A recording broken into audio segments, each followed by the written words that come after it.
Hello, I am back. I see a couple of you are back as well. How are we doing? How was the break? I got a little, I forgot water. I got a little hyper fixated on some work I was doing for an upcoming event. So a couple minutes late, but it's okay. We'll be eating a tiny bit into the next session, but that's okay because I find that these things kind of even themselves out a bit with the sort of relaxed times in between. So I'm not too concerned. Now is our workshop time. I'm just going to wait for people to come in, say hello as you filter in. There's 6 of you. I think we had between 8 and 10, 11, 12 fluctuating for the morning sessions. So I'm going to wait a couple more minutes before we jump into it. But the upside of this, of course, is that these are staying on my channel. So anyone who's late, anyone who wants to do a workshop event again, go back, you can do that. So if I get started and you're not here right when I start, there are options. There are options. I'm right now in the process of running Stygian Fest for the very first year. It's going to be on October 10th in Montreal, and it's going to be a horror market. Our aim is to have 35 vendors, just different varieties, and I'm not going to say too much about it because we haven't started doing our actual vendor promo, but it's going well, and it's taking me back to my Comic-Con roots. So it's exciting to be in that space again, even though it's not a Comic-Con, it's horror, but we have big plans for it, and we have such a cool venue. Normally when you try to do a market in a church, they have certain rules, so they don't want things like horror markets, but we found one that is down with it. So it's going to be gorgeous. It has custom lighting design. We have a special private loft for all of our vendors for when they want to take breaks. It's only one day, but it's one day of total extra horror goodness, and I'm just trying to make sure we have all of those tables full. But I'm really excited. We're commissioning a poster and everything. It's going to be really fancy, and we just want the best proof of concept ever so that we can make it even bigger next year, and I think we're going to be successful. So alrighty, I am going to get into our little workshop chat. So quick recap for anyone who wasn't here yesterday. We built characters, and using tarot cards, we used the cards to find a fear, a want, and a flaw for our characters, and that is our foundation for who they are. Everyone was then welcome to expand on that as much as they liked, make up a whole basic story concept, give them a name, figure out what they might look like, or if you really want to stick to the bare bones of this, you can just go with those 3 elements. If you haven't done it yet, there will be enough time for you to quickly pick those 3 cards out, even if you don't expand on the character too much. When we go into our writing time, the way I do it is I do just a little talk, then I draw my cards and tell you what I'm drawing and my initial thoughts on it, and then we just jump into writing. Later on, we go on Discord, and when we talk, we go back and forth about what we wrote, what we're thinking about our character, and all of that good stuff. So open up Conclave Hub so I can watch people on Discord. So thank you for the welcome back, everyone. We are ready to go. All right. So for this session, every character that we built last night has one job, and that is get out of the haunted forest. The forest doesn't want that to happen. It's going to throw a few things at your character, built to make them want to stay. And tonight is, well, not tonight. I'm picturing the forest at night, and it's rainy outside, so I'm feeling night-ish. So this afternoon, we are going to have the challenge. In the future, I'll be doing workshops where there are more challenges, so you have to build more and more and have various different, phases of your character. But we get one challenge, and then we get a way out. So as I already went over, if you weren't with us, you'll have some time to do this quickly. And just to chat a little bit, every worthwhile character eventually hits a wall, a moment where who they are on paper that you've just written down, the basics, that isn't enough, and there has to be a choice. There has to be some sort of choice that's made, a difficult decision. Stories aren't always easy. I won't say they're never easy. Sometimes they are, but a lot of the best ones have a challenge. So there's a real debate underneath that, one that many people, philosophers, have gone back and forth on for a long time. Sartre argued that people are defined by their choices, not their circumstances, and that at any given moment, someone could choose differently, and that choice is what makes them who they are. There's also more of a fatalistic view floating around, the idea that character is destiny, that who someone already is decides the choice before they even reach it. Good fiction, I think, usually lives somewhere between the two, and that tension is the whole reason that a Crossroads scene, which is what we're going to be dealing with today, works really well. Your character should feel like they could go either way, even if you already know deep down which way they're actually headed. And that's why there's a matter of moral ambiguity here. A choice only means something if it costs your character something either way. If one option is obviously good and the other is obviously evil, there's not really any decision happening. If your character is good, they're going to take the good route. If they're evil, they're going to take the evil route. And anything around that is just a formality. So readers trust a choice more when it isn't clean, when doing the right thing still costs us something real, or the wrong thing if we're rooting for the villain. And we already touched on something similar to this yesterday when many of us drew cards where fear and want seem to contradict each other. And that's the thing. The randomness of this is helpful in expanding what you might do with choice and with where your character is coming from, rather than default to things that are familiar, that you generally enjoy doing with your writing. I find myself making similar characters quite often, and I have to stop myself and re-examine, just because I love writing about certain kinds of people, right? But life and people are not all the same, and they're not always black and white. There's a practical reason behind why people crack the way they do under pressure. Stress narrows your opinions really fast. Pressure strips away the patience for anything except the quickest, most familiar response. And for most people, that response is whatever flaw already runs the deepest. So if you have your character's flaw that you've examined more, I know some of us just touched on it a bit. If you've thought on it more, if you've really built it in, this is where it's going to get used. So even if you didn't take the time to build on it more, you're going to have to now. So tonight's tool is it's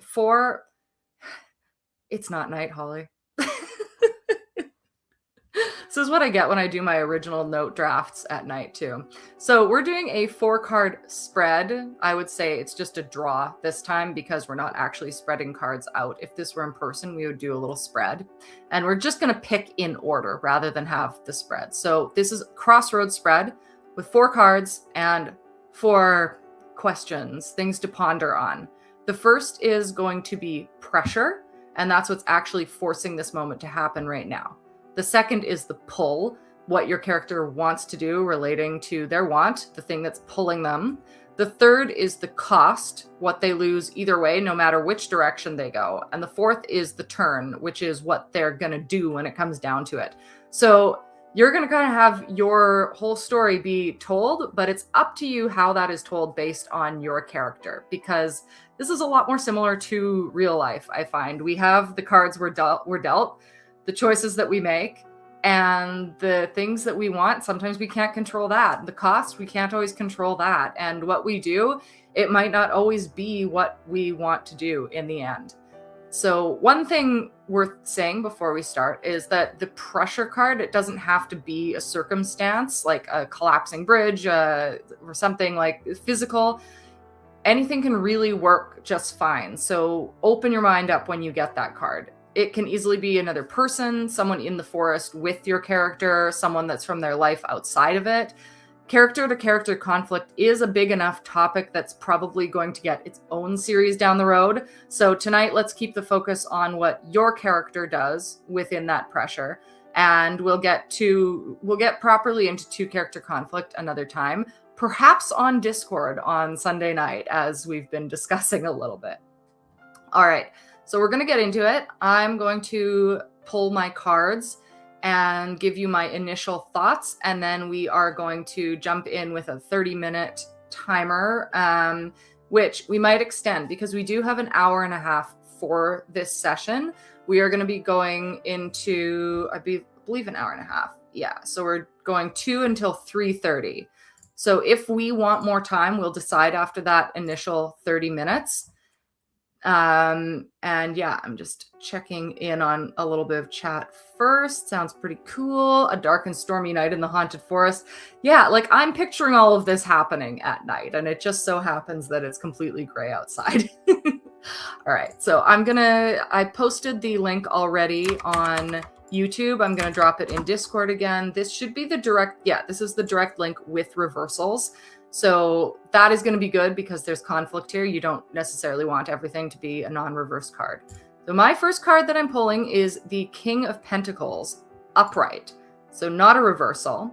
And that is going to be figuring out the best way to take notes on this as we go. So that's going to be the pressure. So I'm writing this so that I know what is what.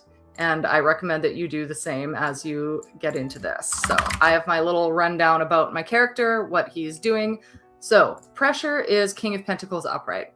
Someone who is hardworking and dependable. You may have reached great success in your endeavors, particularly in business or career-related pursuits. This card signifies a strong and practical approach to money management, wise investments, and a knack for creating long-term financial security. Its present indicates that your financial aspirations have a high likelihood of manifesting and that you possess the skills and resources needed to achieve your material goals. So I mentioned this yesterday in part 1, but I'll mention it again, that when you get a card like this, it can represent a situation or it could represent an actual human. And I'm kind of excited about this one because my character is an artist who had his big break and has since been suffering, and he's off looking for the muse. So I immediately think either it's some psychological manifestation that could be a breakdown about money and how he feels about that, or it could be an actual person who's like an antagonist that he knew in his city life. So these are just my first initial thoughts. I'm not going to get into that deeper right now. That's what the writing session is for, but I just want to give you a little bit of insight onto how I'm looking at these things. So I have King of Pentacles. Now my next card is the pull, what they're going to be pulled to do in this situation. And with that, we have the Sun upright. Again, Sun represents success, joy, warmth, and happiness. And see, I'm feeling like this is too straightforward. Something's got to come in here and mess it up. The sun shows up when life is sunny and you're enjoying your time with the people you love. Life is simple rather than complicated. Relationships are blossoming and you are feeling loved. It's a great card to see if you're starting a new business, embarking on a new relationship, or expecting a baby. This is a reminder that anything is possible and that you have the power to create your own reality. I think I can turn that into something both good and bad with the psychology of this character. He fears the muse, but he wants the muse. So I'm instantly thinking maybe there's going to be a pull that's almost a lie related to this person who, having pulled that card, I think it might be a person. What he runs into is going to be another person in these woods that he has to get through. That's where I'm leaning right now. So the Sun. Next is the Cost. Now that's going to be kind of interesting because there's a lot of ways to look at that, and we've already kind of set that up by knowing what our character wants. So it's going to get a little complex here, determining how that works. I got another upright. 8 of Cups. Okay, so this is cool because 8 of Cups was what I drew yesterday for their flaw. So his flaw is also his cost. I mean, sometimes you luck out. Sometimes you luck out. I mean, that's all that really needs to be said about the thought process there, right? I'm going to look at his flaw, relate it back, and it's, yeah, so it's like, oh, man, I'm thinking. 8 of Cups, so just to say again, it symbolizes a journey of emotional healing and self-discovery as you walk away from situations or relationships that no longer bring you joy or nourish your soul. And now I'm thinking, what, did I get the 9 and someone else got the 8? So it might be different, which I'm going to look back at my video because I wrote down my other 2 cards and not that one, which was super smart of me.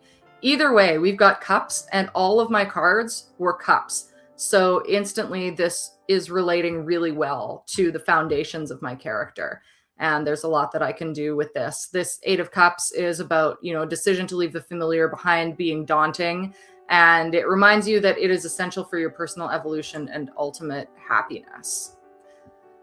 Honestly, I was hoping to get more reversed cards in here to be more of a problem, but sometimes these more complex issues where they don't necessarily look bad, but they might be bad in your personal situation, psychologically are a lot more fascinating to delve into. And it's not what we immediately think of when we want to write a problem in the story.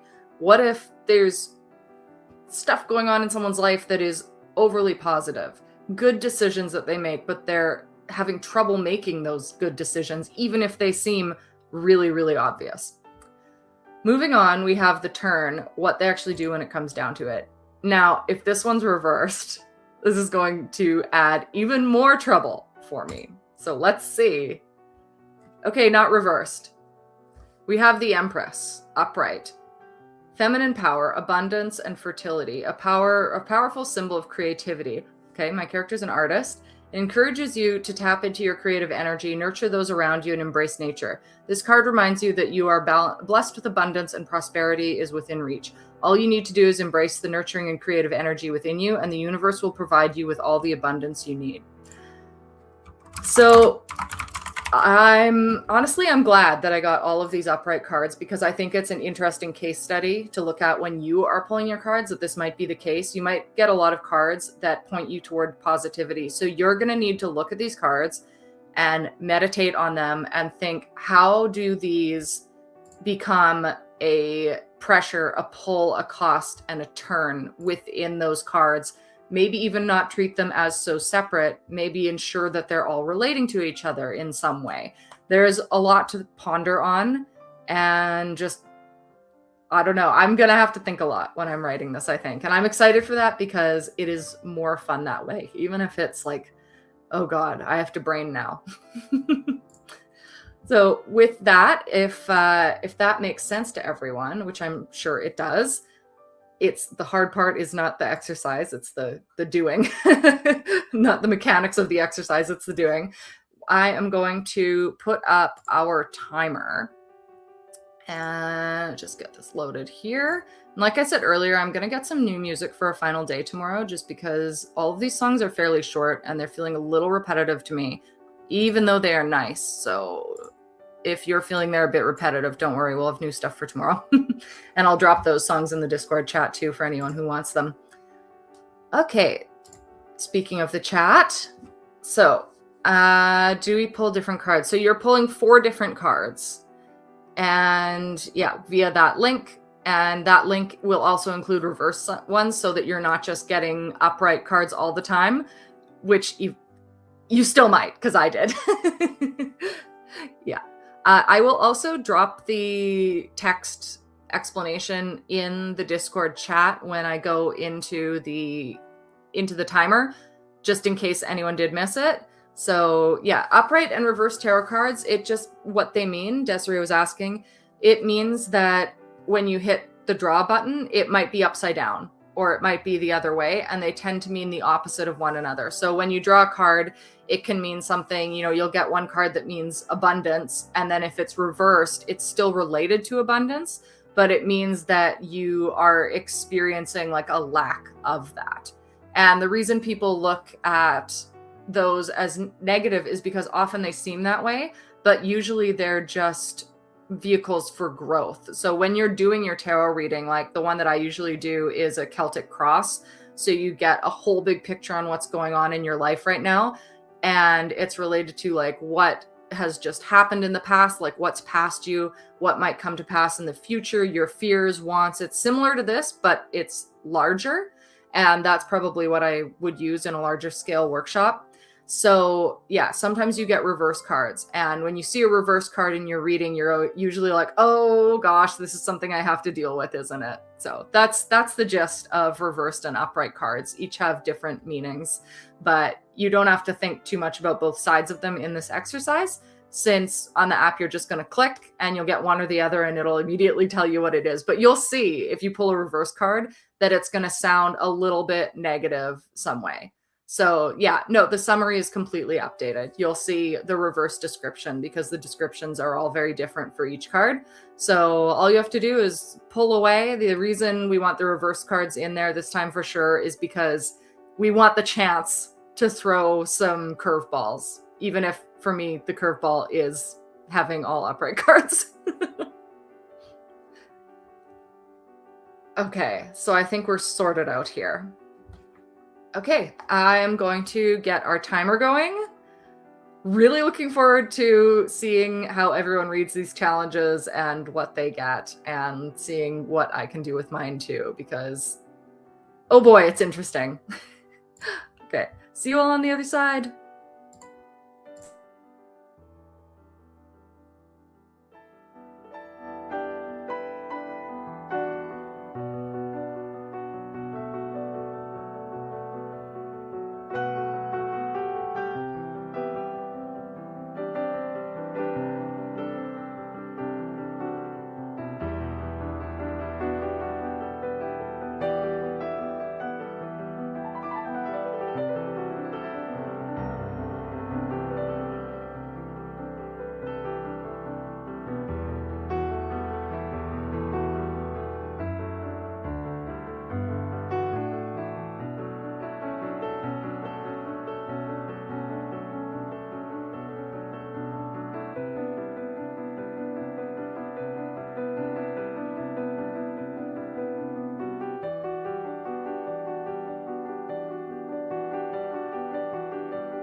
All right. I'm so curious to know how we're all doing right now.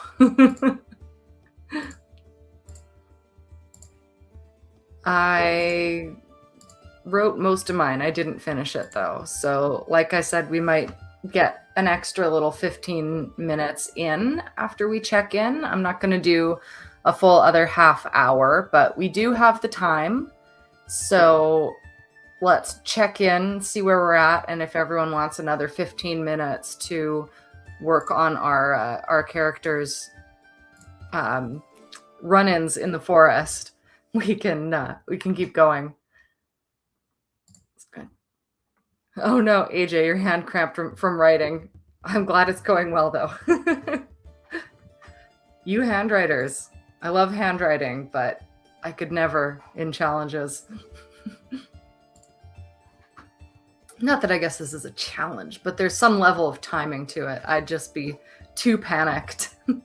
Yeah, the joys of small handwriting for sure. Ah, too bad you had errands. Well, if anyone had errands or missed part of it, then you can always go back. And if you're in Discord, I did post the little how-to in there for what we're doing. Like I said, the mechanics aren't too crazy. It's just what your brain has to do after. Cynthia, I'm not finishing that scene tonight. Okay. You thought up a long plot. Well, I'm glad. That's good. Desiree says, more time, please. I had to go back and rewatch the parts I missed. Oh, yes. No problem at all. Okay, cool. Oh, yes, stormy weather. I know, it's the best. We had some rain this morning, but I haven't seen like proper rain outside, but it is at least gray, because normally I have a window like right there and it'll blast me with light. So it's nice not to have that, to just have like a little bit. And the kitty is definitely enjoying it. He is passed right out. I need a James cam, like a separate camera, because he's just flat.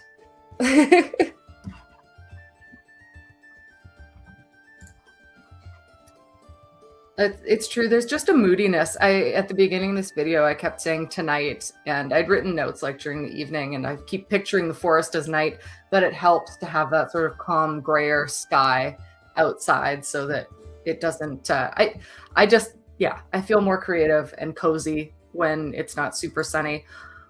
Also, I'm glad that we're past the longest summer days so far and that it's getting shorter now, because I can't take it when I finish work and I have to wait for like until 9:30 for the sun to set. I can't handle it. Yes, he is an absolute love. Oh no, doing groceries in the rain though is not so much fun. It's, where are you going? Why are you going? Everyone was just admiring you.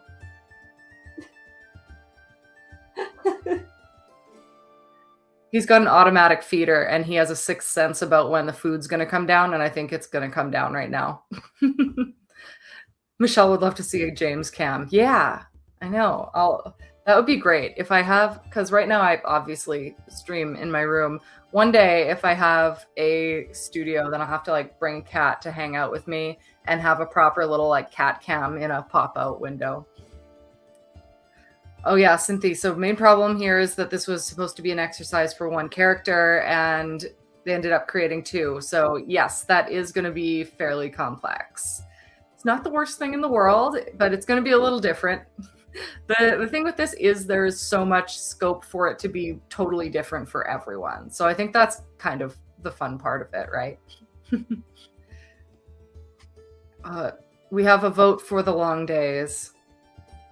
That makes sense. You get to chat with your uncle outside, but on the other hand, you get tired. Yeah, that's the thing. Like, because I feel the urge to sort of stay up longer, and it's exhausting to me. This is super nice. Sitting on the couch by the window, enjoying the stormy weather. Ah, it's the best. Absolute best.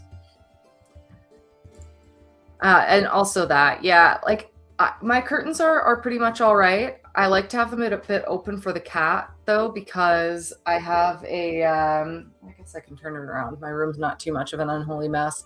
I have a radiator there. So the cat can sleep there, and it's easier for them to get up on the window if the curtains are not blocking it. So that's why I usually have to have the window open, because otherwise they'll jump up and they'll just pull everything down.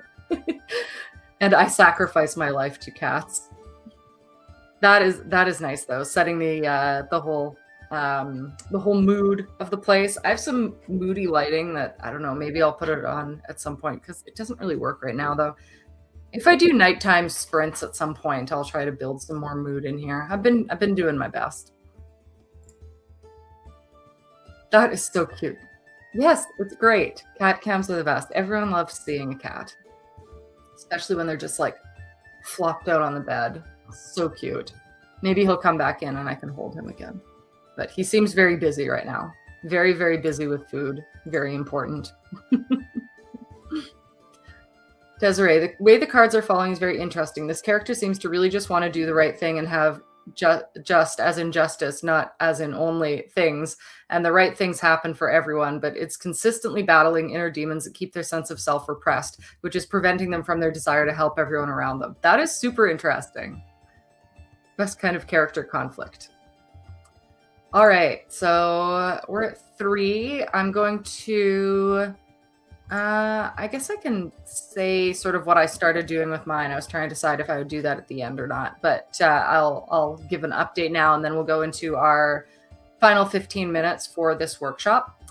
So my character, Edgar, as he wanders through the forest in a haze of panic, I decided he's going to be a wino artist. So panic, alcohol, addled confusion, and actual haze, because it's getting pretty foggy.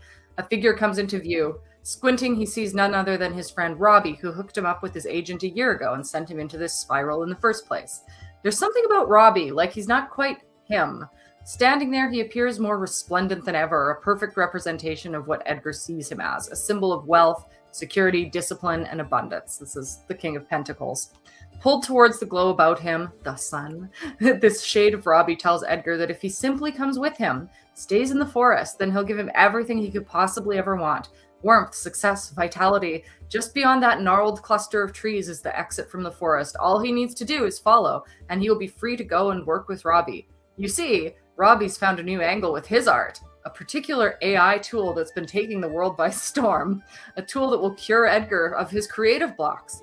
By putting in his most popular work, the AI can analyze it and create new pieces that are guaranteed to sell, and all Edgar has to do is sit back and take the accolades.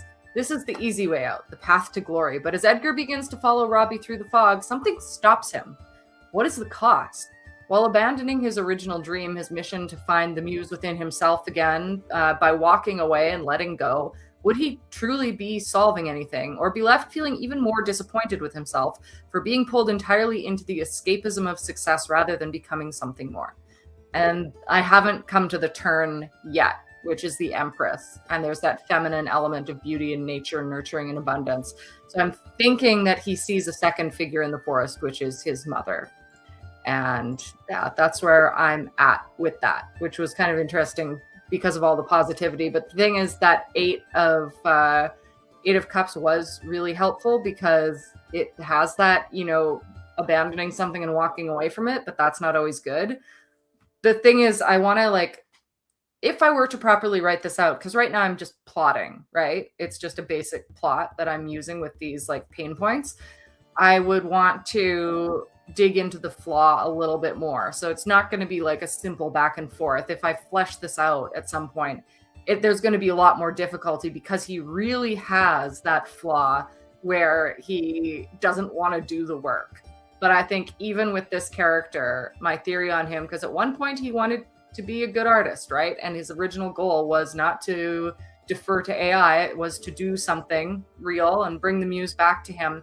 I think that would make him stop and have to get over it and do the work. Otherwise, he's just forever going to be a sellout. Let's see, just taking a look here. So the story is really going back to the origins of Stygian as a whole. Michelle, I enjoyed using some of the visual symbols in the cards to inspire the setting and events as well. Yes, that's a great point, because tarot is so visual, and especially depending on the deck, we're all using the same one, but they can be so different and have different symbols in them. Very cool. I like that idea. Desiree, love this. I love how even the randomly pulled cards led to a metaphor for AI as the ultimate villain of art. I can't help myself. I was just like stream of conscious writing, and then like, oh well, he must have some way of like, pulling him in and giving him an easy way, but how is he going to do that and still have him be like what he wants to be? AI, that's it. Okay. Time for our final little 15 minutes of writing. So anyone who got a little bit of a slow start on this, you get a bonus. Get bonus writing session. And I'll just say, in case anyone has to leave, what is happening next when we come back, this is running till 3:30 Eastern. Then we are jumping over to Discord and we're going to do silent writing. So we're going to jump into the sprint. I'm going to, in Scrollwork sessions, that's the room for sprinting.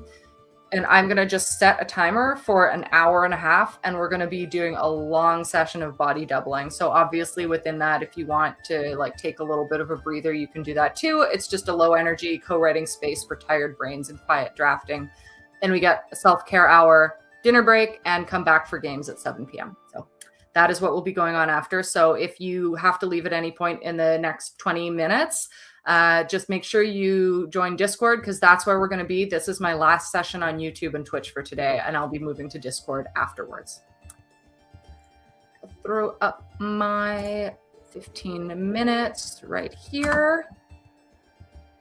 And if we are all ready to go, it's time to finish up these stories. So good luck, and we'll chat again for a bit in 15 minutes.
that is that for that session. Love to know if we all finished everything. I have finished mine. I did my last little bit. That was the right amount of time. I was so close last time, but I still had just that little bit to do, and now I've done it. And I did switch what I was originally going to do with it a bit. I had like 3 different ideas and had to pick one to land on. So Michelle finished on a bit of a cliffhanger. Good. That is good. I was going to say, actually, as we close out this session, that this this conflict shouldn't wrap everything up neatly, because you still have one conflict that's going to come up to you at the edge of the forest. And finishing the outline of the scene is great. Like, you heard what I'm doing. I'm really I'm pretty much outlining in paragraph format, just to use each point and see what direction it'll go in. And then what I'm going to do at the end of tomorrow is decide if it's something that I actually want to write up, if I feel like it's worthwhile, or if just doing that plotting on its own was enough of a mental exercise. Either way, depending on what decision you make, either one of those is great and absolutely accomplishes what our goal is. AJ finished it up and added a bit of extra stuff, decided to leave it open-ended. Yes, we are not finishing anything until tomorrow. So, and I mean, even then your character can go on to do so much more, but tomorrow we're getting them out of the forest. That's the plan. And tomorrow you're going to have a reverse card. So I'm willing that into existence. All right, I'm just going to read this little bit that I wrote. So my back and forth, I was going to have maybe his mother actually appear. I was also going to maybe have him make the bad decision and have his flaw win. The only thing that made me not make that decision was the fact that the card was upright. And I made that make the final decision for me, because I thought, it could be a bit of a dark story to have him agree to go. Although I could still flip it around tomorrow if I wanted, but I went with the upright version, and he's going to make a goal that, yes, okay, I'm going to move forward, get out of the forest. So what I wrote is, it is difficult for Edgar to come to terms with what he may really need to do. He thinks back to a professor he had who had been a mother figure for him. His real mother was not the most supportive, helping him with encouragement as he got through late nights in the studios trying to hone his craft. He remembers her stories about dry periods and her advice to not be drawn in by shiny objects like agent deals, the things that all of his friends were desperate for. Absolutely, this is a goal of the artist, but if you reach that goal too soon, you risk being unprepared. And so he has found himself unprepared. In the end, he makes the determination, the difficult decision, that maybe this is not his time, but at least he still does have time if he can find his way out of the forest. That's where I have left Edgar. And now he's going to have one final thing come up tomorrow that he has to deal with, and that is how I'm going to get him out of the forest, for better or for worse. Regarding sharing, Michelle, you're asking if you should share what you've written or just the outline. You can share as much or as little as you want. It's totally up to you. I know that some people don't even want to share their stuff, but it's a lot of fun to talk about it. Cynthia not going to share because it's way too long. Understandable. And Desiree's saying, I'm looking forward to the remaining conflict because I think right at this moment, this character is choosing the wrong choice in this current conflict. Wrong, as in the turn card seems to heavily imply this character is making the choice that goes against all previous morals in a moment of defeatism. So I'm really curious to see if the final conflict doubles down on this and turns their story into a tragedy, or if the character has a comeback moment to finish on a high note. Yes, we're giving ourselves cliffhangers because we have no idea what is going to happen. I finished with him falling asleep. Perfect. So we'll still see what the forest has in store tomorrow. I'm looking forward to that. And AJ has shown some of these handwritten notes. So nice. I was saying that it's difficult for me, but I still love seeing handwritten notes and work because it's just so nice. I love a good notebook. Notebooks are life. Okay, we are at 3:28. Anyone who is still on Twitch and YouTube, we are going to be moving over to Discord now. give my eyes a little rest from the ring light, do some body doubling. If you don't know what body doubling is, it is very similar to sprints, except it tends to be longer and a little less structured. Sprints a lot of the time are like 15-minute, 30-minute, and you just work in that period and then you talk between. Body doubling, you're both or multiple people, like 2 or multiple people, are doing the same task. And by having other people doing that task, the idea is that it's encouraging you to keep that going. So you can talk a little bit. You don't have to talk at all if you don't want. You can say hi at the beginning, hi at the end. And other than that, it's just like focus time so that you can do what you need to do in that time. So for people who aren't into the shorter sprints, body doubling is a great way to write in a community without feeling too much pressure to be speedy, anything like that. Alrighty, well, thank you for joining me for another day on YouTube and Twitch.